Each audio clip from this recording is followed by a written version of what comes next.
नमस्कार फ्रेंड्स, मेरा नाम है डॉक्टर जयवीर शाह और आपका स्वागत है learn patent and earn YouTube channel पर।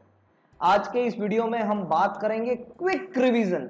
मैं गारंटी दे रहा हूं, यानी एक चैलेंज कर रहा हूं आपको कि अगर आपने 3 बार यानी 3 दिनों में ये वीडियो देख लिया तो आपका paper number 1 and paper number 2 हो जाएगा सबसे इजी।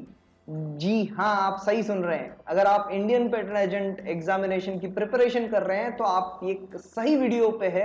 बस इस वीडियो को देखना मत भूलिएगा, और अगर देख रहे हैं और साथ में आपको अच्छा भी लग रहा है तो लाइक करना मत भूलिएगा। अगर आपने अभी तक पेटेंट एजेंट एग्जामिनेशन की प्रिपरेशन नहीं की है, कोई डरने की बात नहीं है। ये वीडियो है ना, don't worry about it, just think precisely. मैं सारे टाइटल्स, सारे फॉर्म्स, सारी टाइमलाइन, सारे रूल्स बताने वाला हूं इसी वीडियो में, तो बने रहिएगा वीडियो के साथ और एंजॉय कीजिएगा पेटेंट एजेंट एग्जामिनेशंस को। Best of luck for your examination. Let's start the video. Section, form, timeline and rule सभी का क्विक रिवीजन, क्विक रिवीजन होने वाला है आज। तो चलिए स्टार्ट करते हैं इस वीडियो को। सबसे पहले number, word, form, time and rule, ये सारी चीजें मैं बताने वाला हूं। सबसे पहला सेक्शन क्या है, वो तो सिर्फ टाइटल के लिए है, उसमें और कुछ ज्यादा नहीं है। दूसरा सेक्शन क्या है, दूसरा सेक्शन में डेफिनेशन है सारी, ठीक है, मगर उतना ज्यादा उसमें कोई टाइमलाइन एंड रूल नहीं है। तीसरा सेक्शन क्या है, नॉन पेटेंटेबल इन्वेंशंस। ये इन्वेंशंस की सारी सब सेक्शंस भी याद रखने जैसी है, क्योंकि वो एग्जामिनेशन में पूछी जाती है। फोर्थ सेक्शन क्या है, एटॉमिक एनर्जी से कोई भी इन्वेंशन रिलेट्स कर रहा है तो वो भी पेटेंटेबल नहीं है। और उससे सिमिलर सेक्शन दूसरा कहां पर है, सेक्शन नंबर 65, रिवोकेशन के बाद आता है सेंट्रल गवर्नमेंट, जहां पर एटॉमिक एनर्जी से रिलेटेड इन्वेंशंस को रिवोक करती है।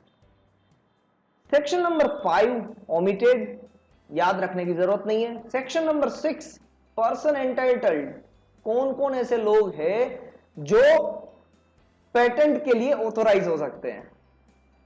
7 फॉर्म्स ऑफ दी पेटेंट, और यहां पर अगर हम फॉर्म देखें तो फॉर्म नंबर 1 भी आ सकता है। 12 मंथ की टाइमलाइन, प्रोविजनल एप्लीकेशन फाइल करने के बाद कंप्लीट स्पेसिफिकेशन को, सॉरी एप्लीकेशन मत बोलिएगा, प्रोविजनल स्पेसिफिकेशन फाइल करने के बाद 12 महीने में कंप्लीट स्पेसिफिकेशन फाइल करना है। ये स्पेसिफिकेशन वर्ड बोला जाता है, एप्लीकेशन नहीं कहा जाता है। और रूल नंबर उससे रिलेटेड है 17 to 23। अब आपको लगेगा कि 17 to 23 में क्या लिखा होगा, बस यही जो मैंने आपको बताया कि फॉर्म नंबर 1 फाइल करना है and provisional application, provisional specification से लेके कंप्लीट स्पेसिफिकेशन के बीच का टाइम है 12 मंथ। सेक्शन नंबर 8 कौन सा है, स्टेटमेंट एंड अंडरटेकिंग। यहां पर क्या होता है, टाइमलाइन है, फॉर्म नंबर 3 है और टाइमलाइन है 6 मंथ की। अगर इंडिया में कोई एप्लीकेशन फाइल की गई है और अगर अमेरिका में दूसरी एप्लीकेशन फाइल की गई है, देन अमेरिका में जब फाइल की वहां से 6 महीने के अंदर अंदर उस एप्लीकेशन की इंफॉर्मेशन इंडियन कंट्रोलर को देनी है। यह लिखा है सेक्शन नंबर 8 में। उससे रिलेटेड रूल है 12, सेक्शन नंबर 9, जहां पर बताया गया है कि प्रोविजनल स्पेसिफिकेशन, जी हां आप सही सुन रहे हैं, प्रोविजनल स्पेसिफिकेशन से कंप्लीट स्पेसिफिकेशन तक जाना। Form number 2, complete specification file करना हो या प्रोविजनल फाइल करना हो, उसके लिए फॉर्म नंबर 2 आता है। 12 मंथ की गाइडलाइन जो मैंने आपको बताई थी, रूल नंबर 13 में यह लिखा हुआ है। तो फॉर्म जो सेक्शन 7 था उसके अंदर जो 12 मंथ की गाइडलाइन थी, वहां पर आप ऐसे भी समझ सकते हैं कि सेक्शन 7 के अंदर लिखा हुआ है कि अगर आपने आज एप्लीकेशन फाइल की तो 12 महीने के अंदर अंदर कन्वेंशनल एप्लीकेशन या फिर पीसीटी एप्लीकेशन फाइल कर सकते हैं। सेक्शन नंबर 10, यहां पर आता है स्पेसिफिकेशन की बात, और स्पेसिफिकेशन के साथ आता है फॉर्म नंबर 5। वैसे फॉर्म नंबर 2 तो है ही, but form number 5 mention of inventor कब फाइल करना है, 1 महीने में। किसके बाद 1 महीने में, कंप्लीट स्पेसिफिकेशन फाइल करने के 1 महीने के अंदर अंदर फॉर्म नंबर 5 फाइल करना है, जिसमें मेंशन ऑफ इन्वेंटर, इन्वेंटर का नाम लिखा होगा। 3 महीने का समय किसके लिए है सेक्शन 10 में? बायोलॉजिकल मटेरियल, कोई बैक्टीरिया है जो नया है, उसको इंटरनेशनल डिपोजिटरी अथॉरिटी में पेटेंट फाइल करने से पहले डिपॉजिट करना है, एंड पेटेंट फाइल करने के 3 महीने के अंदर अंदर क्या करना है? उसका रेफरेंस ऐड कर देना है। Rule number 13। Section number 11, section number 11 में क्या है? याद नहीं आ रहा है? याद कीजिए, प्रायोरिटी डेट्स है। 11A में क्या है? 11A में पब्लिकेशन, अर्ली पब्लिकेशन की बात हो रही है, और 11A के साथ फॉर्म नंबर कौन से हैं? 9 और 29। प्रायोरिटी डेट्स क्या होती है सेक्शन 11 की? प्रायोरिटी डेट्स यानी प्रोविजनल स्पेसिफिकेशन अगर आपने फाइल कर दिए हैं, अगर एक से ज्यादा फाइल किए हैं, तो आपके जो क्लेम्स बनेंगे ना कंप्लीट स्पेसिफिकेशन में, उस हर एक क्लेम को डिफरेंट प्रायोरिटी मिल सकती है। अगर आपको समझ में नहीं आ रहा है तो डिटेल में कमेंट्स में पूछिएगा, मगर पूछिएगा जरूर। 11A पब्लिकेशन है। पब्लिकेशन में फॉर्म नंबर 9 अगर फाइल किया तो 1 महीने के अंदर अंदर, जब भी फॉर्म नंबर 9 फाइल किया उसके 1 महीने के अंदर अंदर एप्लीकेशन हो जाएगी पब्लिश। और अगर 29 फॉर्म फाइल किया, कब तक? एप्लीकेशन फाइल करने के 15 महीने के अंदर अंदर, तब जाके उस एप्लीकेशन को विड्रॉ किया जा सकता है। और अगर एप्लीकेशन विड्रॉ हो गई तो वो पब्लिश नहीं होगी और वो एंटिसिपेट भी नहीं करेगी, इवन आपको रुपये भी वापस मिलेंगे। 1 महीना फॉर्म नंबर 9 के साथ, 15 महीने एप्लीकेशन को पब्लिश नहीं करना है, इसीलिए form number 29 withdrawal form file किया 15 महीने के अंदर अंदर, एंड 18 महीने, अगर 18 महीने तक कोई प्रोसेस नहीं की तो अपने आप एप्लीकेशन हो जाती है पब्लिश। Rule number 24A।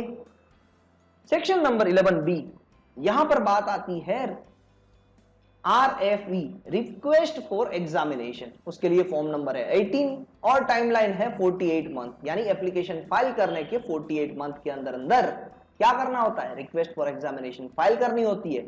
इसके साथ ही 18A को भी समझ लीजिए, जो है एक्सपेडाइटेड एग्जामिनेशन।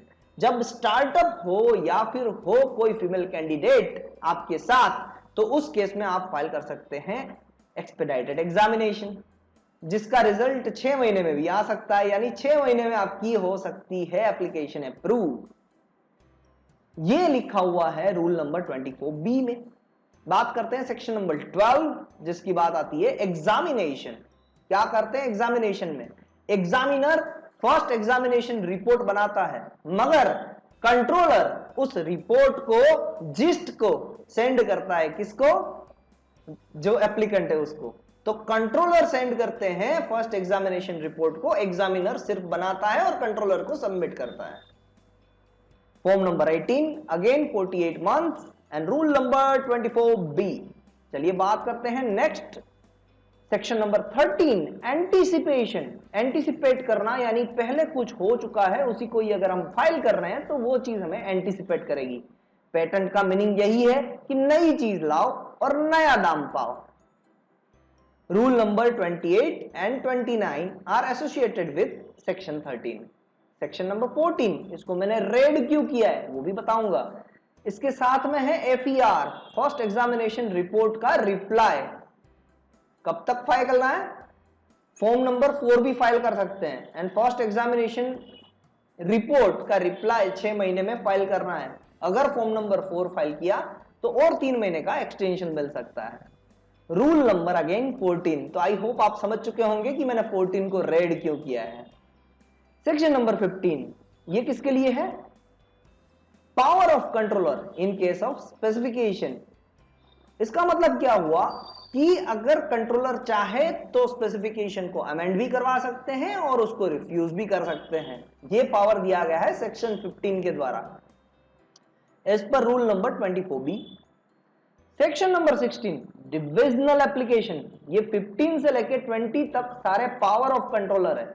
डिविजनल एप्लीकेशन, एक ही एप्लीकेशन में एक से ज्यादा इन्वेंशन अगर कवर किए हैं तो कंट्रोलर चाहे तो हर एक इन्वेंशन के लिए एक अलग से एप्लीकेशन फाइल करवाने को कह सकते हैं। वो होता है divisional application. Section number 17, post dating. Post dating के लिए इतना याद रखना कि 6 महीने तक डेट पोस्ट हो सकती है before the grant of the application, complete specification की। तो ये टाइमलाइन आ गई। सेक्शन नंबर 18, यहां पर वापस आता है power of controller in case of anticipation. इसमें पर्टिकुलरली क्या लिखा है पता है? अगर एक ही दिन में दो लोग हैं जिन्होंने एप्लीकेशन फाइल की है, तो उन दोनों की एप्लीकेशन किसी एक को एंटीसिपेट नहीं करेगी, अगर एक ही दिन में हुआ है तो। याद रखिएगा ये बात।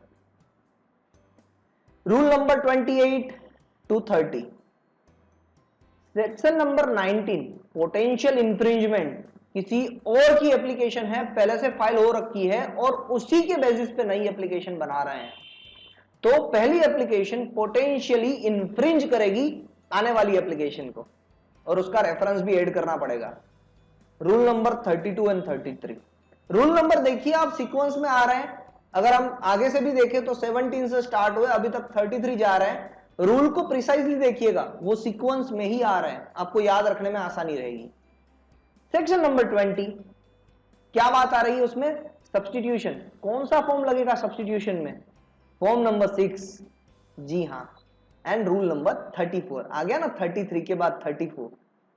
सेक्शन नंबर 21, एफईआर के रिप्लाई में और भी देर लगे, जैसे कि अभी कोविड आ गया था और कोई एफईआर का रिप्लाई ना दे पाया, या फिर यूक्रेन के अंदर वॉर आ गई है, तो अगर वो लोग यूक्रेन में अगर इंडिया का रूल एप्लीकेबल है, तो अगर वो ना दे पाए, तो उस केस में कोई इंडियन अगर यूक्रेन में है और उसको वापस आना है, तो वो बोल सकता है, हाई कोर्ट में जा सकता है कि मैं यूक्रेन में था इसीलिए एफईआर का रिप्लाई नहीं दे पाया, जिंदगी बचा के आया हूं, प्लीज मुझे थोड़ा सा और मोहलत दे दीजिए।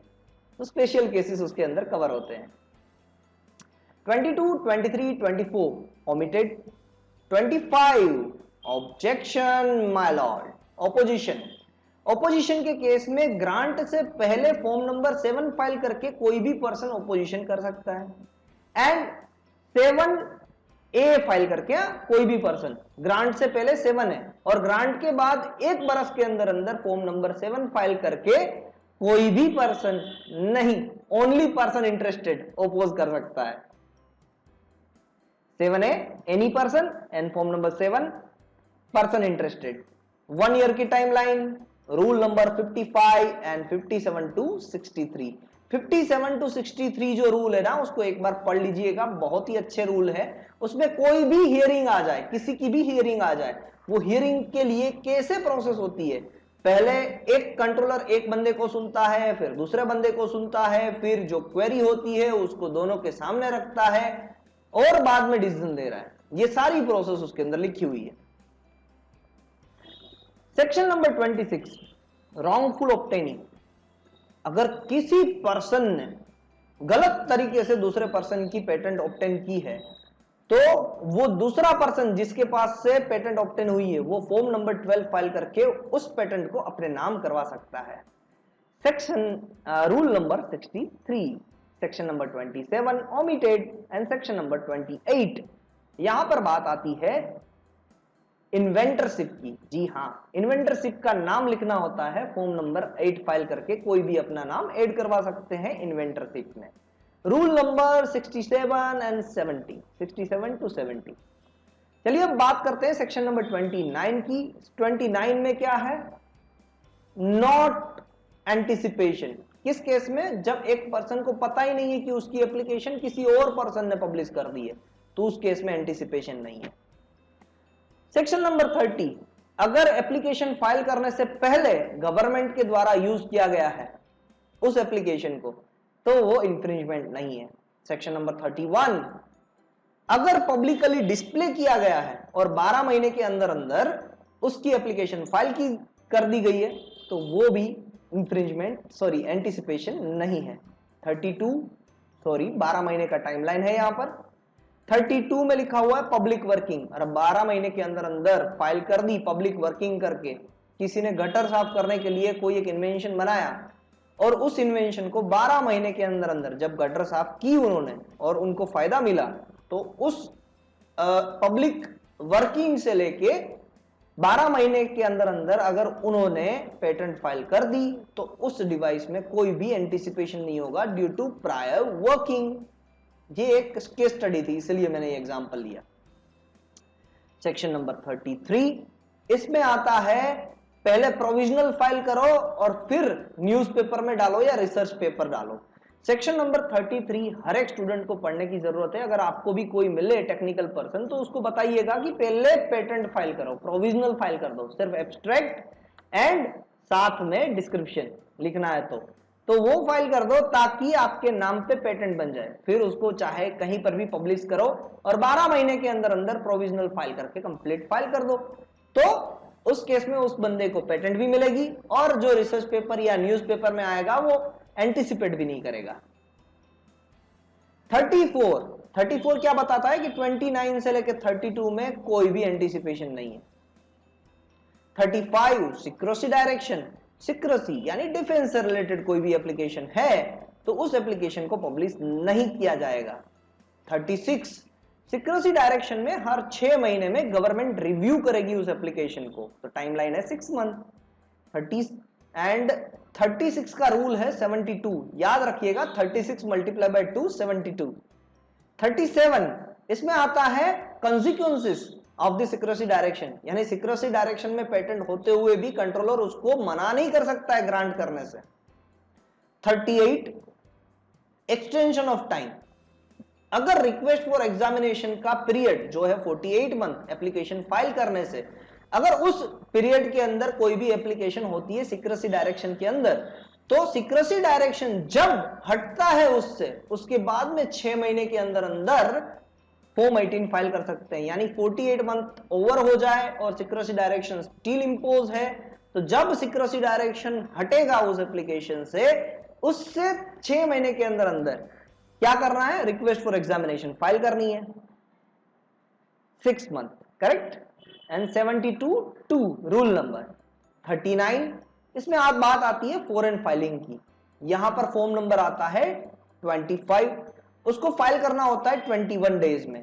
केस समझा देता हूं, अगर कोई इंडिया में इंडियन पर्सन है और बाहर फाइल करना चाहता है एप्लीकेशन, तो फॉरेन कंट्री में फाइल करने के लिए पहले उसको फॉर्म नंबर 25 फिलअप करना पड़ेगा, 21 डेज राह देखनी पड़ेगी। 21 डेज में अगर कंट्रोलर उनको कहते हैं कि हाँ आप बाहर फाइल कर सकते हो, तो जाइए आप पहले बाहर फाइल कीजिए, कोई प्रॉब्लम नहीं है।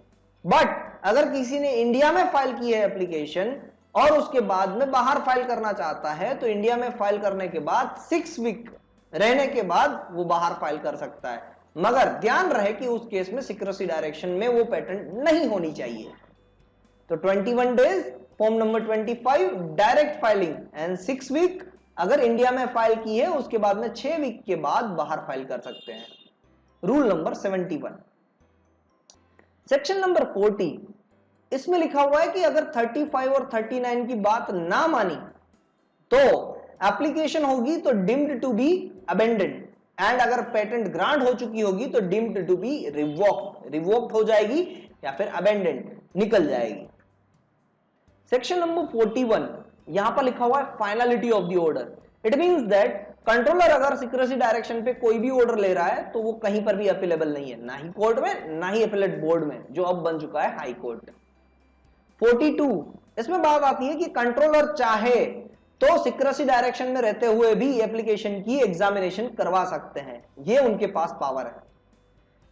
सेक्शन नंबर 43, इसमें आती है बात ग्रांट ऑफ द पेटेंट की। Rule number 74 and 75। Section number 44, इसमें बात आती है अगर किसी भी जो पर्सन ने एप्लीकेशन फाइल की है पेटेंट की और जब पेटेंट ग्रांट हो रही है तब वो हो जाते हैं डेड, तो उस केस में फॉर्म नंबर 10 फाइल करके उनका सब्स्टिट्यूशन कोई भी बन सकता है। Section number 45, date of the patent, इसका मीनिंग होता है कि कोई भी इंफ्रिंजमेंट नहीं होगी। अगर आपने आज एप्लीकेशन फाइल की और आपकी एप्लीकेशन पब्लिश हो रही है 18 महीने के बाद, तो ये 18 महीने के पीरियड में कोई भी इंफ्रिंजमेंट आप फाइल नहीं कर सकते हो। इंफ्रिंजमेंट तो आप समझ रहे होंगे कि बिना आपके परमिशन के किसी और पर्सन ने आपकी एप्लीकेशन यूज की है, तो वो कर सकता है क्योंकि उसको पता ही नहीं अभी तक पब्लिश हुई है आपकी एप्लीकेशन। तो पब्लिकेशन से आप इंफ्रिंजमेंट कर सकते हो, बिफोर पब्लिकेशन इंफ्रिंजमेंट नहीं होता है। 46, इसमें बात आती है इफेक्ट ऑफ द पेटेंट की। ज्यादा कुछ समझ नहीं आता नहीं है, मगर एक कोट इसका बहुत अच्छा है कि multiple inventions are now not objectionable. 47, इसमें बात आती है कुछ कंडीशंस की। कंडीशंस जैसे कि गवर्नमेंट अपने यूज के लिए किसी की भी पेटेंट को यूज कर सकते हैं, और साथ साथ में 47 के सबसेक्शन 4 में लिखा हुआ है कि अगर इमरजेंसी कंडीशन आई तो उस एप्लीकेशन को अस्पताल में भी यूज करवाया जा सकता है, तो उसमें भी मना नहीं कर सकते हैं और कोई करना भी नहीं चाहेगा। अगर उसकी पेटेंट से किसी की जान बच सकती है तो इससे बड़ी कोई बात ही नहीं हो सकती है। रूल नंबर 74 यहां पर लिखा हुआ है। 48 सेक्शन में क्या है? Rights of the patentee. तो पेटेंटी दूसरों को यूज करने से, सेल करने से, इंपोर्ट करने से रोक सकता है। 49 यहां पर बात आती है, अगर दूसरे देश में हमें अगर नेशनल ट्रीटमेंट मिल रही है, रेसिप्रोसिटी है कि हम जैसा बर्ताव दूसरे देश के साथ कर रहे हैं, दूसरा देश भी इंडियन पर्सन के साथ वैसा ही बर्ताव कर रहा है पेटेंट के बाबत में, तो उस केस में अगर उस देश का वेसल या फिर कोई लैंड व्हीकल यहां पर टेम्पररी या फिर एक्सीडेंटली आ जाए इंडिया में, तो वो चीज इंफ्रिंजमेंट नहीं कहलाएगी। सेक्शन नंबर 50 को ओनर मींस एक से ज्यादा अगर पेटेंट पे किसी पर्सन है, जो एक से ज्यादा पर्सन है और क्लेम कर रहे हैं, तो सभी के पास इक्वल एंड अनडिवाइडेड शेयर है रोकने के लिए दूसरों को। Patent is a negative right, correct. Negative यानी किसी को रोक रहे हैं हम, आप ऐसा मत कीजिए विदाउट अवर परमिशन, ये नेगेटिव राइट हुआ। 51 यहां पर बात आती है पावर ऑफ द कंट्रोलर। इसमें क्या पावर होगा? समझिए कि एक से ज्यादा पेटेंटीज है, जैसे कि 3 पेटेंटी है, 2 पेटेंटी बात मान रहे हैं, तीसरा पेटेंटी कोई एक लाइसेंस के लिए बात नहीं मान रहा है, तो वो 2 पेटेंटी कंट्रोलर के पास जा सकते हैं, फॉर्म नंबर 11 फाइल करके कह सकते हैं कि तीसरा मान नहीं रहा है, थोड़ा सा उसको समझाइए। अगर ना समझे तो हम दोनों को परमिशन दीजिए ताकि हम अपना बिजनेस आगे बढ़ा पाए। रूल नंबर 77 एंड 78 यहां पर लिखे हुए हैं। सेक्शन नंबर 52 यहां पर बात आती है वापस ट्रू एंड फर्स्ट इन्वेंटर की। सेक्शन नंबर 26 तो याद ही होगा, जहां पर मेंशन ऑफ इन्वेंटर का नाम लिखना था फॉर्म नंबर 12 फाइल करके। In the same manner true and first inventor का नाम अगर मेंशन करना है तो 52 सेक्शन में भी फॉर्म नंबर 12 फाइल करना है। 26 multiply by 2 52 form number 12। Rule number 79 section number 53 यहां पर बात आती है टर्म ऑफ पेटेंट की। पेटेंट की टर्म, इसका मीनिंग होता है कि कोई भी पेटेंट 20 बरस के लिए काम करती है, मगर अगर पीसीटी एप्लीकेशन है पेटेंट कोऑपरेशन ट्रीटी की, तो वहां पर फॉरेन फाइलिंग डेट मानी जाएगी। इसका मीनिंग होता है अगर इंडिया में आज एप्लीकेशन फाइल की तो 12 महीने के अंदर अंदर पीसीटी एप्लीकेशन फाइल करनी है, और पीसीटी एप्लीकेशन की जो डेट रहेगी उसको कहेंगे हम फॉरेन फाइलिंग डेट, और वो फॉरेन फाइलिंग डेट से लेके 20 बरस तक का टाइम पीरियड मिलता है term of patent. Section number 54 यहां पर बात आती है पेटेंट ऑफ एडिशन की। इसके लिए फाइल करना पड़ता है form number 1 and rule number 13।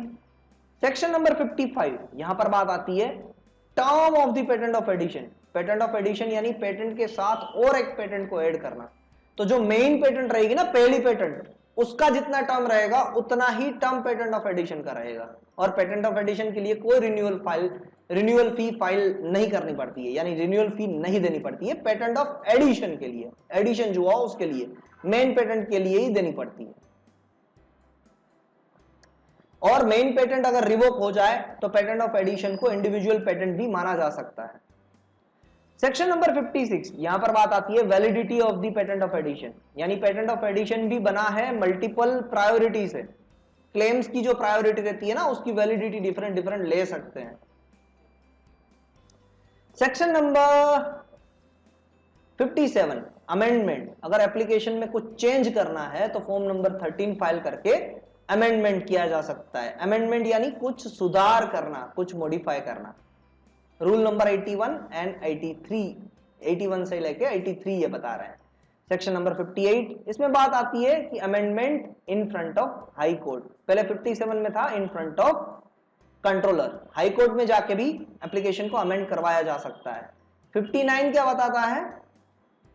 Supplementary provision, यानी अमेंडमेंट करने में पहली जो एप्लीकेशन है उससे छोटा स्कोप होना चाहिए, उसका स्कोप कम हो जाना चाहिए, बढ़ना नहीं चाहिए। वरना तो सभी लोग क्या करेंगे, एक बार पेटेंट एप्लीकेशन फाइल की, फिर अमेंडमेंट करके बड़ी एप्लीकेशन दूसरी फाइल कर दी, ऐसा नहीं चलेगा। सेक्शन नंबर 60 ये बात कर रहा है रिस्टोरेशन की। रिस्टोरेशन कब होता है? अगर कोई पर्सन पेटेंट ग्रांट होने के बाद उसकी रिन्यूअल फी पे करना भूल जाए, तो उस केस में कितने महीने के अंदर अंदर फॉर्म 15 फाइल करके 18 महीने के अंदर अंदर उस पेटेंट को रिस्टोर किया जा सकता है विथ पेनल्टीज, वरना नहीं किया जा सकता है। रूल नंबर 84 ये बताता है। सेक्शन नंबर 61 यहां पर बात आती है प्रोसेस की। किसकी प्रोसेस? ये जो प्रोसेस हम कर रहे हैं ना रिस्टोरेशन की, उस रिस्टोरेशन की प्रोसेस की। वहां पर फॉर्म नंबर 14 फाइल करके कोई भी पर्सन 85 एंड 86 रूल में लिखा हुआ है 2 महीने के अंदर अंदर, जैसे ही पता चले ना कि किसी की पेटेंट लैप्स हो चुकी है यानी सीज हो चुकी है रिन्यूअल फी ना करने की वजह से, तो 2 महीने के अंदर अंदर form number 14 notice of opposition file कर सकते हैं पर्सन इंटरेस्टेड।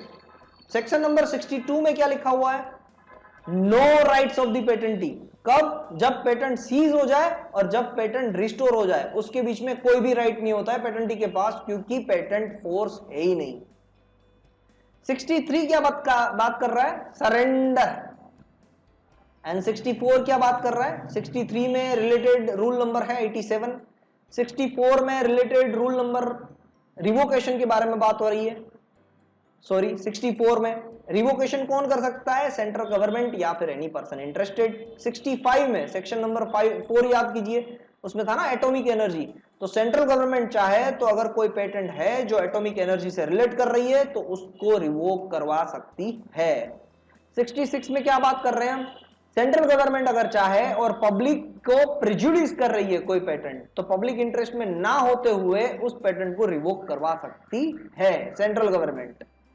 67 में बात हो रही है रजिस्टर ऑफ पेटेंट की। रजिस्टर ऑफ पेटेंट में सारी चीजें मेंशन होती है, कोई लाइसेंस हो, एग्रीगेटर हो, असाइनमेंट्स हो, या फिर किसी पेटेंटी का नाम हो, उसका एड्रेस हो, ये सारी चीजें रजिस्टर ऑफ पेटेंट में रहती है। रूल नंबर 88 में ये बताया गया है। 68 ये बात करता है ड्यूली एग्जीक्यूटेड, तो जो भी टर्म्स एंड कंडीशन है उसको ड्यूली एग्जीक्यूट करना है। इसका मीनिंग होता है कि टर्म्स एंड कंडीशंस लिख के ही कोई लाइसेंस बनाना है, ऐसा ही समझ लीजिए। 69 में बात हो रही है रजिस्ट्रेशन। किसका? लाइसेंसी का, असाइनी का। कैसे? फॉर्म नंबर 16 फाइल करके। कौन फाइल कर सकता है? पेटेंटी या फिर वो लाइसेंसी, वो असाइनी, असाइनर वो कर सकता है, लाइसेंसर वो भी फाइल कर सकता है। रूल नंबर 90 एंड 90 to 92 में ये बात लिखी है। सेक्शन नंबर 70 इसमें बात की गई है power of the controller. No no no no, ये पावर है ऊपर वाले का 69 का। किसका? लाइसेंसर का या असाइनर का। असाइनर के पास इतना ही पावर होता है जितना एक पेटेंट के पास होता है। लाइसेंसर दूसरों को भी लाइसेंस दे सकता है। सेक्शन नंबर 71 इसमें बात आती है rectification in front of appellate board. Appellate board के सामने अगर रेक्टिफिकेशन करना है तो किस तरीके से किया जाएगा उसके बारे में बात है। 72 रजिस्टर ऑफ पेटेंट। पेटेंट किसी के भी सामने ओपन किया जा सकता है अगर सेक्शन नंबर 72 की बात माने तो।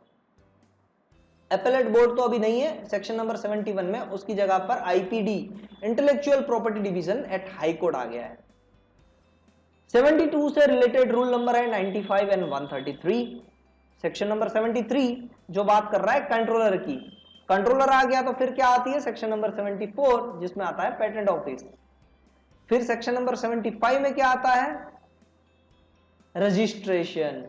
करेक्ट, यानी रिस्ट्रिक्शन के बारे में बात है, सॉरी रजिस्ट्रेशन नहीं। जो पेटेंट ऑफिस के एम्प्लॉय होते हैं ना, वो पेटेंट पे कोई भी राइट्स या इंटरेस्ट नहीं रख सकते हैं। 76 उसमें क्या बात आती है?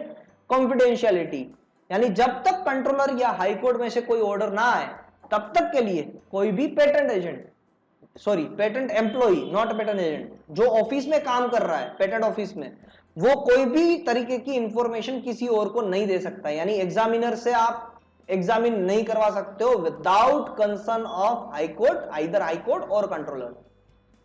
77 कंट्रोलर के पास सिविल कोर्ट की तरह पावर होते हैं और उसमें 2 कंडीशन ऐसे लिखी हुई है जहां पर फॉर्म नंबर 24 यूज हो सकता है। एक, कंट्रोलर अपने ही डिसीजन से साइड में बैठ सकते हैं। और दूसरी कंडीशन है कि कंट्रोलर अगर चाहे तो x Partey decision, x Partey यानी कि कंट्रोलर ने एक ही पर्सन को सुना है, एक ही साइड के लोगों को सुना है और दूसरी साइड के लोगों को सुना ही नहीं है। इसका मीनिंग है अगर एक पर्सन है जिसके पास पेटेंट है और दूसरा पर्सन है जो उसको ओपोज कर रहा है, तो पेटेंट वाले पर्सन को सुन के कोई ऑर्डर दे देना या फिर ओपोज वाले पर्सन को सुन के कोई ऑर्डर दे देना और उसकी बात दूसरे पर्सन को ना करना, उसको कहते हैं एक्स पार्टे डिसीजन। तो उससे अपना व्यू बदल सकते हैं कंट्रोलर, मगर कब? ऐसा डिसीजन आने के 1 महीने के अंदर अंदर अगर फाइल की जाए एप्लीकेशन तो। रूल नंबर 130 ये कह रहा है, और उस 1 महीने को और 1 महीना एक्सटेंड किया जा सकता है फॉर्म नंबर 4 फाइल करके। सेक्शन नंबर 78, यहां पर बात आती है क्लरिकल एरर्स की। क्लरिकल एरर मगर कंट्रोलर यहां पर चेक करेंगे, कंट्रोलर खुद चेक कर सकते हैं या फिर पर्सन इंटरेस्टेड यहां पर आके कह सकता है कि सर प्लीज यहां पर क्लरिकल एरर है, चेक कर दीजिए। Rule number 122 and 122 to 125। Section number 79, यहां पर बात होती है एविडेंस की। एविडेंस कैसे मिल सकते हैं? या तो एफिडेविट से या फिर ओरली या फिर दोनों तरीके से। सेक्शन नंबर 80, यहां पर बात होती है पावर की। वापस पावर किसमें? 10 दिन पहले, इसको याद रखिएगा, सेक्शन नंबर 80 में लिखा हुआ है कि 10 दिन में अगर आप हियरिंग करना चाहते हैं, कोई भी पर्सन सुनना चाहते हैं, कंट्रोलर या किसी को कंट्रोलर के सामने हियरिंग करना चाहते हैं, कंट्रोलर को बताना चाहते हैं कुछ, तो 10 दिन पहले उस हियरिंग की एक्सटेंशन ऑफ डेट जो होती है ना, वहां से 10 दिन पहले उसकी एप्लीकेशन करनी पड़ती है। रूल नंबर 129 इसके साथ एसोसिएटेड है। सेक्शन नंबर 81, इसमें लिखा हुआ है एक्सटेंशन ऑफ टाइम। अगर कंट्रोलर चाहे तो कोई भी डेडलाइन को आगे बढ़ा सकते हैं विदाउट एनी नोटिस, ये लिखा हुआ है सेक्शन नंबर 81 में। सेक्शन नंबर 82 और रूल नंबर 81 के साथ रूल नंबर है 138। सेक्शन नंबर 82, इसमें लिखा हुआ है डेफिनेशंस ऑफ पेटेंटी एंड पेटेंट। जो आर्टिकल एक्ट या रूल से बना है उसको पेटेंट कहेंगे, और जो पर्सन एक्सक्लूसिव लाइसेंसर है गवर्नमेंट का, उसको हम कहेंगे पेटेंटी। सेक्शन नंबर 83, इसमें बात होती है किसकी पता है? सेक्शन नंबर 83 में बात होती है प्रिंसिपल्स, जनरल प्रिंसिपल्स। इंडिया में वर्क करनी चाहिए पेटेंट, अफोर्डेबल प्राइस पे मिलनी चाहिए patent, public interest, public demand को सेटिस्फाइड करनी चाहिए पेटेंट, ऐसे सारे प्रिंसिपल्स यहां पर रहते हैं। सेक्शन नंबर 84 जो है कंपलसरी लाइसेंस के लिए, तो मैंने जो आपको 3 कंडीशन बताई ना, अगर वो सेटिस्फाइड ना हो तो 3 बरस के अंदर अंदर after the grant of the patent कोई भी person, any person interested can, कोई भी पर्सन यानी person interested can apply for compulsory licence, मगर उसके साथ में 6 महीने का अनसक्सेसफुल अटेम्प्ट होना चाहिए। इसका मीनिंग है अगर आपकी पेटेंट है वो पब्लिक को सपोज डिमांड सेटिस्फाइड नहीं कर रही है after the grant of the patent 3 बरस के लिए, तो उसके बाद में नेटको फार्मा का केस याद कीजिए, कंपलसरी लाइसेंस मिला था उनको बेयर्स के सामने, तो वहां पर क्या हुआ था कि बेयर्स के साथ नेटको फार्मा ने पहले लाइसेंस लेने की बात की, मगर बेयर्स ने ना कह दिया, तो 6 महीने के unsuccessful attempts and plus Bayer की जो पेटेंट थी उसको 3 बरस हो चुके थे, तब जाके कंपलसरी लाइसेंस उनको मिल सकता है, उनके लिए एप्लीकेशन की जा सकती है फॉर्म नंबर 17 फाइल करके। 3 इयर्स एंड 6 मंथ, ये बात लिखी थी रूल नंबर 96 में। अब बारी आती है सेक्शन नंबर 85 की। चलिए वापस आ जाते हैं section number word form time and rule पे। सेक्शन नंबर 85, यहां पर बताया गया है revocation of the compulsory licence. 2 बरस के बाद रिवोकेशन हो सकता है कंपलसरी लाइसेंस मिलने के बाद फॉर्म नंबर 19 फाइल करके। Rule number 96 to 99। Section number 86, यहां पर बात की गई है एडजर्न की। एडजर्न कब करते हैं? रिवोकेशन कौन करवाता है? पेटेंटी खुद, क्योंकि कंपलसरी लाइसेंस की बात हो रही है। तो एडजर्न के लिए पेटेंटी क्यों एडजर्न के लिए अप्लाई करेगा? क्योंकि वो बताना चाहता है कि मेरी पेटेंट वर्क अभी भी कर रही है, due to certain guidelines of the government ये वर्क नहीं कर पा रही थी, तो 12 महीने का एडजर्नमेंट टाइम मिल सकता है। क्योंकि रिवोकेशन कौन से बेसिस पे होगा? नॉन वर्किंग इन इंडिया, उसके बेसिस पे रिवोकेशन होगा। तो 12 महीने का एडजर्नमेंट का टाइम है सेक्शन नंबर 86 में। सेक्शन नंबर 87, यहां पर अगर सेक्शन नंबर 84 एंड 85 में कोई भी कंपलसरी लाइसेंस ले रहा है या उसके अगेंस्ट कोई भी प्रोसेस कर रहा है तो पेटेंटी को क्या करना चाहिए उसके बारे में इंफॉर्मेशन दी गई है। फॉर्म नंबर 14 ओपोजिशन कर सकता है पेटेंटी, नोटिस ऑफ ओपोजिशन का फॉर्म है ये। And rule number 96 to 99 again. Section number 88 यहां पर बात हो रही है power of controller in case of compulsory licence. और इसमें एक चीज याद रखिए, 12 महीने के अंदर अंदर आप एक बार टर्म्स एंड कंडीशंस को चेंज करवा सकते हैं। अगर टर्म्स एंड कंडीशंस कितनी बार चेंज हो सकते हैं तो एक बार, और कितनी देर के अंदर कंपलसरी लाइसेंस में तो 12 महीने के अंदर हो सकते हैं। ये गाइडलाइन लिखी है पीओसी में, one of the best guideline. Rule number related to section number 88 100 से लेके 101। सेक्शन नंबर 89 यहां पर बताया गया पर्पस ऑफ कंपलसरी लाइसेंस। दो ही पर्पस है, एक तो अफोर्डेबल प्राइस पे मिलना चाहिए और यानी जो पब्लिक की है डिमांड वो सेटिस्फाइड होनी चाहिए। सेक्शन नंबर 90 इस पे लिखा हुआ है terms and conditions. Terms and conditions in case of compulsory licence वो क्या होती है कि जो पेटेंटी है उसको भी थोड़ा सा मुनाफा मिलना चाहिए, जो पेटेंटी से जो लाइसेंस लेके रखे हैं उनको भी मिलना चाहिए, पेटेंट अगर एक्सपोर्ट करनी पड़े इमरजेंसी में तो भी करनी चाहिए। ये सारी टर्म्स एंड कंडीशंस लिखी हुई है सेक्शन नंबर 90 में। सेक्शन नंबर 91 यहां पर बताया गया है कि लाइसेंसी भी कंपलसरी लाइसेंस को यानी लाइसेंसी भी जा सकता है कंपलसरी लाइसेंस के खिलाफ या फिर इंफ्रिंजमेंट सूट में। एंड सेक्शन नंबर 90 उसमें फॉर्म नंबर 70 फाइल करना पड़ता है। लाइसेंसी यानी अगर देखिए किसी ने एक पेटेंट फाइल करके रखी है, अब उस पेटेंट के अलावा दूसरी पेटेंट वर्क नहीं कर पा रही है, जो पहली पेटेंट है उसके खिलाफ जाते हुए ही वर्क कर पा रही है, यानी पहली पेटेंट का जरूरत है, तो पहली पेटेंट के लिए लाइसेंस मांगने के लिए after the grant of the first patent form number 17 file करके कोई भी फर्स्ट पेटेंट की लाइसेंस ले सकता है after grant of the first patent. Section number 92 यहां पर बात आती है नेशनल इमरजेंसी की, अर्जेंसी की। अर्जेंसी या इमरजेंसी के केस में कंपलसरी लाइसेंस मिल जाता है कोई भी पर्सन जो गवर्नमेंट से अप्रूव्ड हो। सेक्शन नंबर 92A ये बहुत अच्छा प्रोविजन है कि फार्मास्यूटिकल प्रोडक्ट को एक्सपोर्ट किया जा सकता है ऐसी कंट्री में जहां पर अभी तक वो दवाई डेवलप नहीं हुई है और उसकी मैन्युफैक्चरिंग की फैसिलिटी भी नहीं है। रूल नंबर 62 96 से लेके 98। 93 यहां पर बात की गई है डीड यानी कंपलसरी लाइसेंस देने के वक्त पे कंट्रोलर खुद एक लाइसेंसी है यानी पेटेंटी है वैसे ही एक्ट करेगा। 94 यहां पर बात आती है termination of the compulsory licence. Termination यानी कंपलसरी लाइसेंस एक बार दिया गया है, आप देख रहा है कि पब्लिक की डिमांड भी सेटिस्फाइड हो रही है और कोई इमरजेंसी भी नहीं है, तो उस केस में पेटेंटी फॉर्म नंबर 21 फाइल करके termination of the compulsory licence के लिए बात कर सकता है कि अब कंपलसरी लाइसेंस को छोड़ दीजिए और मुझे थोड़ी रॉयल्टी कमाने दीजिए, कंट्रोलर को कह सकता है। Section number rule number 102 section number 95 to 98 omitted. Section number 99 यहां पर गवर्नमेंट की सारी डेफिनेशन दी गई है। गवर्नमेंट किसको कहते हैं? State government, central government and person authorised from the government, ये बातें लिखी है। सेक्शन नंबर 100 में बात की गई है power of controller power of central government. अगर सेंट्रल गवर्नमेंट चाहे तो किसी की भी एप्लीकेशन को या पेटेंट को वो यूज कर सकते हैं। वापस आते हैं सेक्शन नंबर 101 में, यहां पर बात की गई है अगर गवर्नमेंट यूज करे जब किसी की भी एप्लीकेशन को तो उसके साथ में होने वाले जो लाइसेंसी है यानी थर्ड पर्सन है उसके पास क्या राइट्स रहेंगे उसके बारे में बात की गई है। वैसे कोई राइट्स नहीं रहते हैं और वो ओपोज भी नहीं कर सकते हैं, बट हाँ सेंट्रल गवर्नमेंट अगर पब्लिक पर्पस के लिए यूज करती है तो सेक्शन नंबर 102 बताता है कि अगर एक्वायर किया गया है पेटेंट को तो उस केस में जो भी रॉयल्टी देनी होती है वो रॉयल्टी मिलती है किसको? पेटेंटी को और लाइसेंसी को।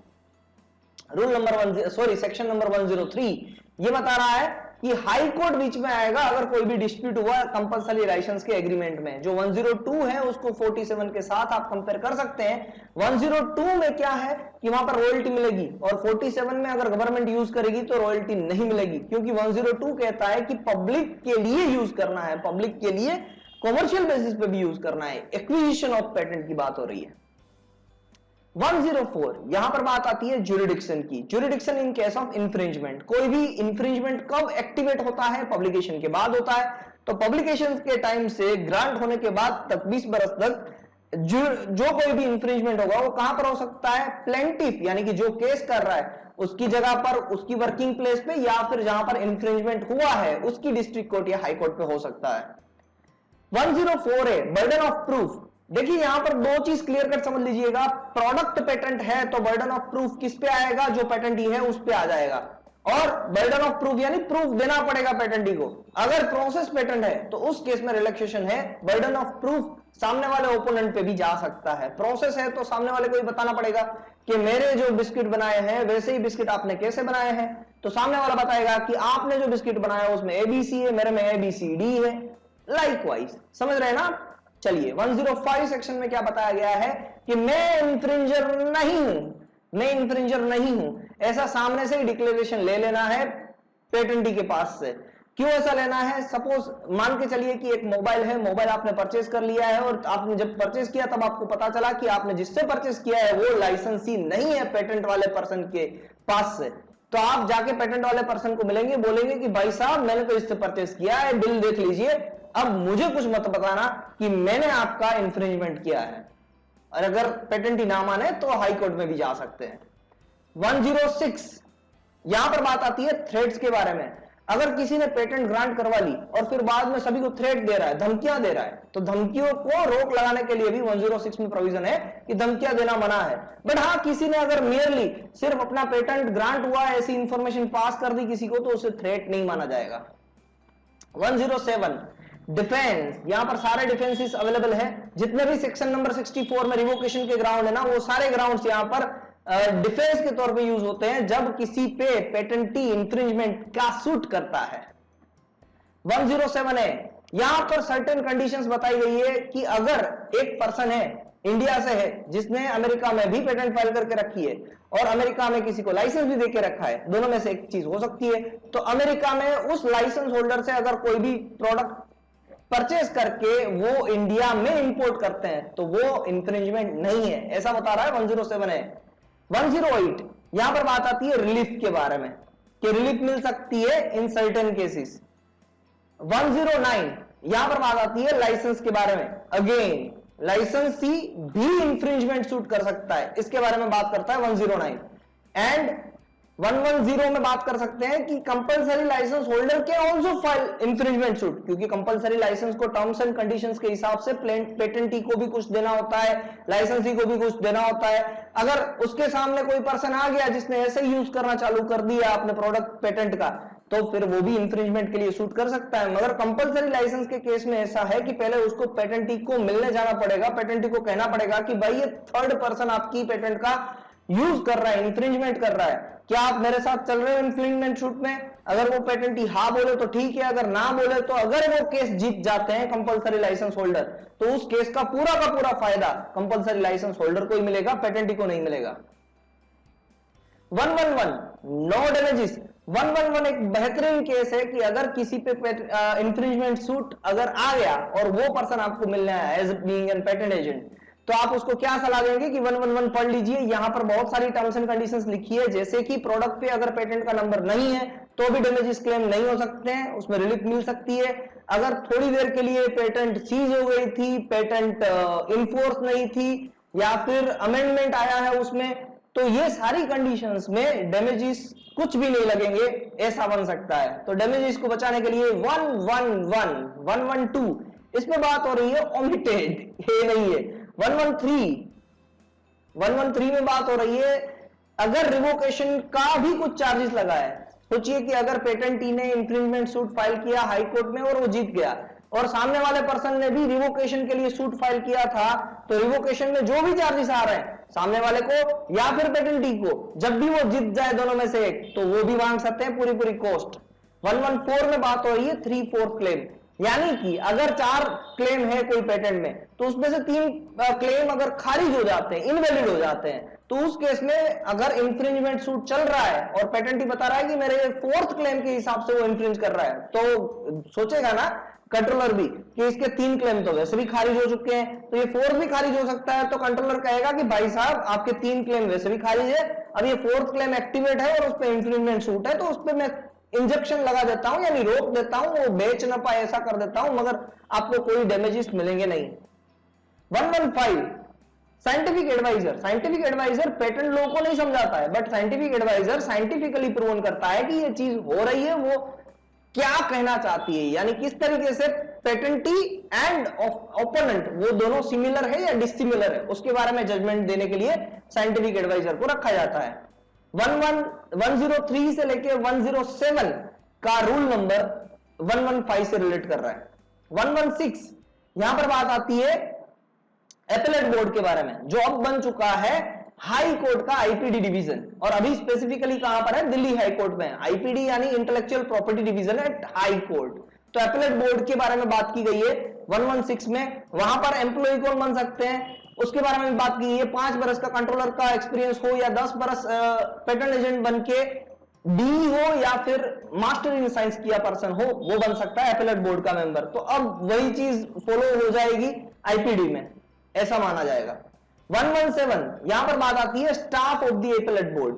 फिर 117A, देखिए 117A अभी केस सारे जा रहे हैं कहां पर, जा रहे हैं आईपीडी में। 117A पढ़ लीजिएगा, उसमें बहुत सारे सेक्शन है। जैसे कि एग्जांपल दूं, पावर ऑफ कंट्रोलर, जो पावर ऑफ कंट्रोलर के हिसाब से सेक्शन नंबर 15 से लेकर 20 तक जो बातें आ रही है, उसमें अगर कंट्रोलर ने कोई भी डिसीजन दिया है फिर भी पेटेंटी उससे सेटिस्फाइड नहीं है, तो वो जा सकते हैं एपेलेट बोर्ड में। पहले जा सकते थे, अब आईपीडी में जा सकते हैं हाई कोर्ट के पास कि भाई साहब मैं इस कंडीशन से सेटिस्फाइड नहीं हूं, आप इसको एक बार और चेक कर लीजिए। तो ये अपील करने की जगह है, तो वो देख लीजिएगा सेक्शन सारे।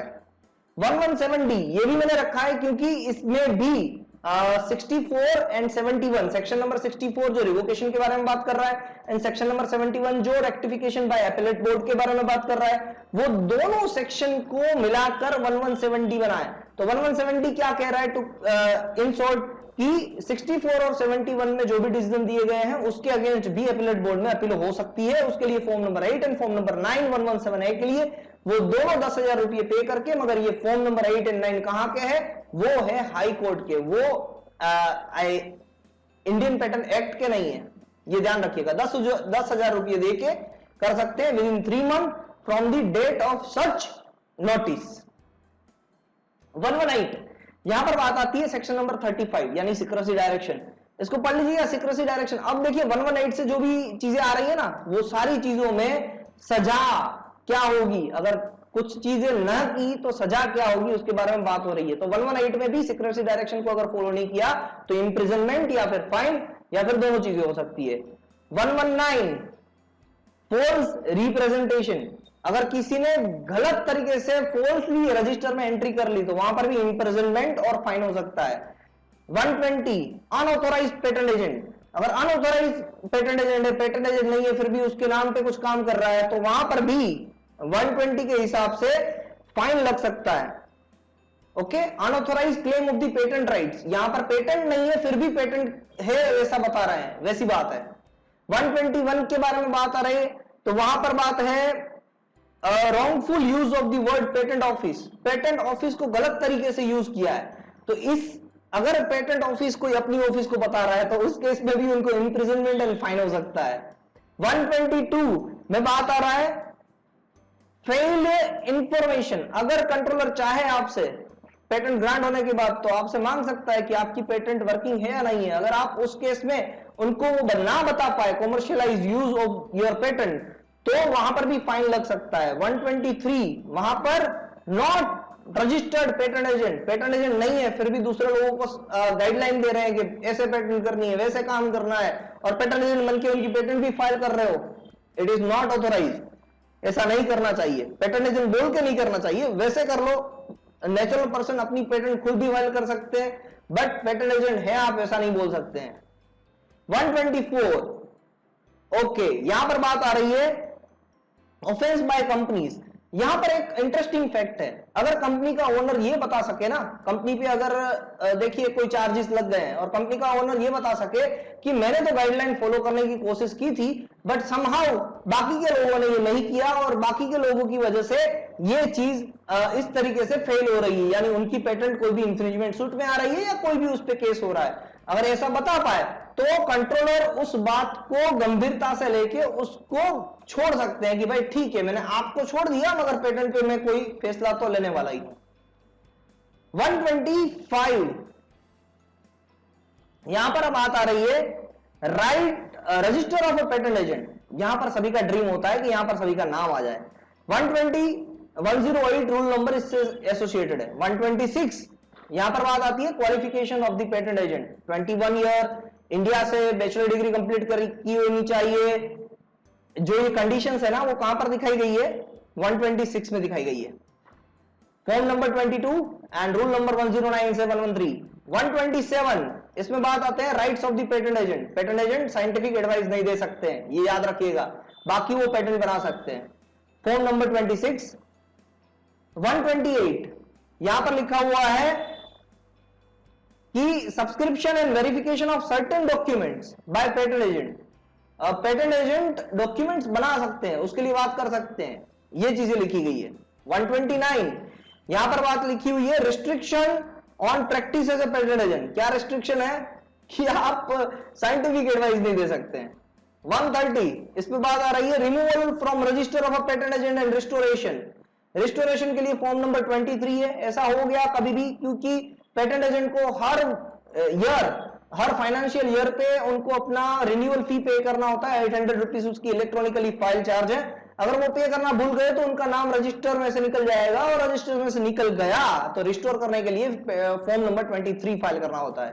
116 rule number associated with it. 131 इसमें बात आती है power of controller to refuse to work with certain patent agent. जिनका भी नाम निकल चुका है पेटेंट में से, वैसे पेटेंट एजेंट के साथ क्यों वर्क करना चाहेंगे कंट्रोल एजेंट और controller.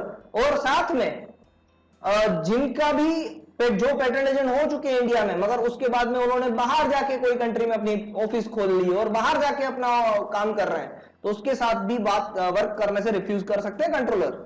119 rule number associated with 131। 132 यहां पर बात आ रही है savings in respect of other person authorised to act as an agent. देखिए, अगर कोई एक पेटेंट एजेंट है जो एक बड़ी कंपनी के साथ एसोसिएटेड है, अभी वो बाहर गया है कोई काम के लिए, तो वो फॉर्म नंबर 26 फाइल करके दूसरे पेटेंट एजेंट को ऑथराइज कर सकता है ऑन बिहाफ ऑफ हिम कि वो सारी डीलिंग्स हैंडल करे, सारे प्रोसिक्यूशन हैंडल करे। 133 इसमें बात आ रही है कन्वेंशन कंट्रीज की। जो भी पेरिस कन्वेंशन ट्रीटीज से नेशनल ट्रीटमेंट दे रहे हैं दूसरे सिटी को, दूसरे नेशंस को, उसको कहा जाता है कन्वेंशन कंट्रीज। 134 यहां पर बात आती है रेसिप्रोसिटी, नेशनल ट्रीटमेंट। एक कंट्री से हमें जो ट्रीटमेंट मिल रही है वही ट्रीटमेंट हम दूसरी कंट्री को देंगे। यानी अगर एक इंडिया में कोई भी बाहर से जो कन्वेंशन कंट्री से कोई भी पर्सन आता है, तो जैसे इंडियन पर्सन को ट्रीटमेंट मिल रही है वैसी ट्रीटमेंट, नेशनल ट्रीटमेंट उस पर्सन को भी मिलेगी।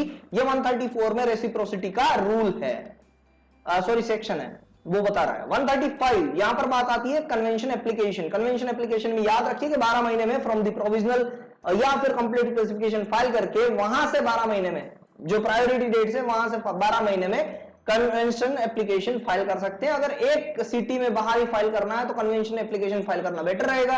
अगर एक से ज्यादा फाइल करना है तो पीसीटी एप्लीकेशन फाइल करना बेटर रहेगा। एज पर सेक्शन 53 पीसीटी एप्लीकेशन में जो फाइलिंग डेट है वो कौन सी होगी? इंटरनेशनल फाइलिंग डेट, याद रखिएगा। फॉर्म नंबर 1 फाइल करना रहता है कन्वेंशन एप्लीकेशन के लिए भी। 6 वीक का टाइम, सेक्शन नंबर 39 रिवाइज कर लीजिएगा। इंडिया में पेटेंट फाइल करके 6 वीक के बाद कन्वेंशन एप्लीकेशन फाइल कर सकते हैं, मिनिमम, मैक्सिमम 12 मंथ। 136 में बात लिखी हुई है specification special conditions in case of convention application. यानी यहां पर लिखा हुआ है कि अगर इंडिया में 5 पेटेंट फाइल किए प्रोविजनल, उसके बाद में कन्वेंशन एक फाइल की है, तो उन 5 की प्रायोरिटी क्लेम करने के लिए उन 5 का जो भी आपके पास डेटा है वो सारी चीजें कन्वेंशन एप्लीकेशन के साथ दूसरी जगह पर जो कन्वेंशन कंट्री है वहां पर भी सबमिट करो, ताकि आपको सारी प्रायोरिटी मिल के रहे। 137 प्रायोरिटीज, मल्टीपल प्रायोरिटीज। जो एक से ज्यादा पेटेंट फाइल करते हैं ना जहां पर प्रोविजनल, उसके बाद में कन्वेंशन कंट्रीज में जाते हैं। अगर इंडिया में हो तो इंडिया को ही इंटरनेशनल सर्च अथॉरिटी बनाओ, ताकि आपको सारी प्रायोरिटीज मिलती रहे पीसीटी एप्लीकेशन के लिए। 138 प्रोविजंस। प्रोविजंस के बारे में बात करें तो supplementary provisions to convention applications. Convention application के लिए सप्लीमेंट्री प्रोविजन है कि उसके साथ में सर्टिफाइड कॉपी भी अटैच की जा सकती है, अगर कंट्रोलर डिसाइड करे कि उनको चाहिए तो। वापस आते हैं 139 में। 139 में authorisation other provisions of act supply to convention application, दूसरे प्रोविजंस क्या क्या है, 12 महीने के अंदर होना चाहिए और कन्वेंशन एप्लीकेशन के साथ सर्टिफाइड कॉपी भी मांगी जा सकती है। यही सारे प्रोविजंस 139 में लिखे हुए हैं। 140 और rule number 18 and 23। Rule number 19 है ना, वो पीसीटी एप्लीकेशंस यानी इंटरनेशनल फाइलिंग के साथ रिलेट कर रहा है। तो 18 से लेकर 23 तक के रूल कौन किसके लिए है, वो है कन्वेंशन एप्लीकेशन यानी बाहर फाइल करने के लिए। 140 यहां पर बात आती है avoid of certain restrictive conditions. यहां पर कैसी कंडीशन है, कोई भी एक पेटेंटेड प्रोडक्ट के साथ साथ दूसरे भी प्रोडक्ट बेचे जा रहे हैं तो वो किस सेक्शन के हिसाब से गलत है, वो है सेक्शन नंबर 140। अगर पेटेंटेड प्रोडक्ट है मोबाइल तो उसके साथ में अगर चार्जर लेना कंपलसरी है, अगर ऐसा किसी ने बोला तो 140 सेक्शन के हिसाब से वो गलत बात है, ऐसा कंपलसरी नहीं कर सकते हैं। 141 पे आते हैं। अब 141 में बात आ रही है contract, determination of certain contract. अगर कोई भी कॉन्ट्रैक्ट है जो बाहर के पर्सन ने यहां पर लिया है, बाहर के पर्सन ने इंडियन पर्सन से लाइसेंस लिया है, तो उस केस में उनको थोड़ा सा क्या देना पड़ेगा, सिक्योरिटी देनी पड़ेगी। अगर वो सिक्योरिटी नहीं देंगे तो उनका कॉन्ट्रैक्ट खत्म हो सकता है। 142 में क्या लिखा हुआ है, फीस, रिन्यूअल फीस के बारे में बात करें तो अगर पहले 2 बरस की फीस जो होती है ना वो फॉर्म 1 में ली जाती है, यानी 1600 रुपये जो लेते हैं फॉर्म 1 इलेक्ट्रॉनिकली फाइल करने के लिए, वो पहले 2 बरस की फीस है। और उसके बाद में 3 year onward 800 rupees up to 4 year, फिर वो बढ़ते ही जाते हैं रुपये। अगर वो रिन्यूअल फीस पे करना भूल गए तो जब भी पेटेंट ग्रांट हो जाए उसके 3 महीने के अंदर अंदर वो रिन्यूअल फी पे करनी होती है और उसको आगे एक्सटेंड कर सकते हैं 6 महीने और बाय फाइलिंग फॉर्म नंबर 4। ये कहां पर लिखा हुआ है, सेक्शन नंबर 142। 143 के बारे में बात करें तो यहां पर बात आती है रिस्ट्रिक्शन अपॉन पब्लिकेशन। पब्लिकेशन में कब कब रिस्ट्रिक्शन लगती है, नंबर 1 अगर प्रोविजनल के बाद कंप्लीट फाइल ना किया तो, नंबर 2 जब सिक्रेसी डायरेक्शन इंपोज हो तो, नंबर 3 जब 15 महीने के अंदर अंदर फॉर्म नंबर 29 फाइल करके विड्रॉ कर ली गई है एप्लीकेशन तो उस केस में पब्लिकेशन नहीं होगा। 144 के बारे में बात करें तो reports of examiner to be confidential. मैंने आपको कहा था कि एग्जामिनर रिपोर्ट बनाते हैं मगर हमें जो रिपोर्ट मिलती है as being a patent agent या फिर एज बीइंग अ पेटेंटी, मुझे जो एप्लीकेशन फाइल करने के बाद जो एफईआर का रिप्लाई मिलता है वो कौन देता है, कंट्रोलर। कंट्रोलर सिर्फ एग्जामिनर की जिस्ट बताता है। एग्जामिनर की पूरी रिपोर्ट अगर देखनी है तो हाई कोर्ट अगर चाहे कोई केस के अंदर तो वो मंगवा सकते हैं और पूरी रिपोर्ट देख सकते हैं। यानी फर्स्ट एग्जामिनेशन रिपोर्ट कौन बनाता है, तो कंट्रोलर, एग्जामिनर नहीं बनाता है। 145 यहां पर लिखा हुआ है publication of official journal, her Friday को पब्लिकेशन होती है सारी जर्नल्स। 146 यहां पर बात आती है working power of controller in call of information from patentees. Controller कभी भी बुला सकते हैं पेटेंट के बारे में इंफॉर्मेशन लेने के लिए और कंट्रोलर कहे ना कि वर्किंग बताओ आपकी पेटेंट की, तो 2 महीने के अंदर अंदर उस पेटेंट की पूरी वर्किंग बतानी पड़ेगी उस बरस की फॉर्म नंबर 27 फाइल करके 2 मंथ्स के अंदर अंदर। Rule number 131। 147 यहां पर बात आती है एविडेंस के बारे में। एविडेंस, एंट्रीज, डॉक्यूमेंट्स एक्सेट्रा वो सारे यहां पर एंटर होंगे। Rule number 133। 148 यहां पर बात आती है इन्फेंट, या फिर छोटा बच्चा है या फिर कोई बच्चा ऐसा है जो पागल हो गया है, लुकेंट हो गया है, क्या लूनेटिक हो गया, लूनेटिक। तो ऐसा हो सकता है ना कभी कभी किसी की मनोस्थिति बीमार हो जाए तो उस केस में जो उनके लीगल गार्डियन है या फिर गवर्नमेंट नोटिफाई करेंगे कि इन गार्डियन के लिए इस पर्सन का केस आगे बढ़ेगा, यानी उसके भी ख्याल रखते हैं। सो beautifully this sections and this Indian patent act is defined. 149 यहां पर बात आती है कि पोस्ट से सारी चीजें भिजवा जा सकती है, ये 149 में लिखा हुआ है। 150 कॉस्ट, सिक्योरिटी ऑफ कॉस्ट। मैंने आपको कहा ना कि कोई पर्सन अगर बाहर से यहां पर बात कर रहा है, यानी यहां पर कोई कॉन्ट्रैक्ट ले रहा है, कोई लाइसेंस ले रहा है, तो उसको थोड़ी सी सिक्योरिटी पे करनी पड़ेगी। अगर नहीं करेंगे तो उनका कॉन्ट्रैक्ट रद्द हो जाएगा, तो वो सिक्योरिटी की बात यहां पर की गई है। 151 यहां पर बात आती है transmission of orders of court to controller, यानी कोर्ट का कोई भी डिसीजन होगा ना वो कोर्ट ही कंट्रोलर को भेजेंगे उस ऑर्डर की डिटेल्स पूरी रजिस्टर में चेंज करने के लिए। 152 में बात आ रही है ओमिटेड। 153 में बात किसकी आ रही है, information of patent, information related to patent. अगर सर्टिफाइड कॉपी चाहिए तो एज पर सेक्शन 72 कोई भी रजिस्टर ओपन करवा के सर्टिफाइड कॉपी ले सकते हैं। Section rule number 134। Section number 154 इस पे बात आती है लॉस, यानी लॉस या रजिस्टर हो, कभी कभी पेटेंट हमें मिलने के बाद भी लॉस हो जाती है, हमारे पास वो नहीं रहती है तो वापस मंगवा सकते हैं। ये बात लिखी हुई है रूल नंबर 132 में। 155 यहां पर लिखा हुआ है reports of controller to be placed before parliament. ये सिंपल सी बात समझिए, 155 में क्या लिखा हुआ है कि कौन बनाता है, एक्ट पार्लियामेंट बनाती है। 156 में क्या बता रहा है, रूल्स कौन बनाते हैं, गवर्नमेंट बनाती है। और कौन बना सकते हैं, 157 rights of government to sell use forfeited articles, यानी गवर्नमेंट फॉरफिटेड आर्टिकल को यूज कर सकती है।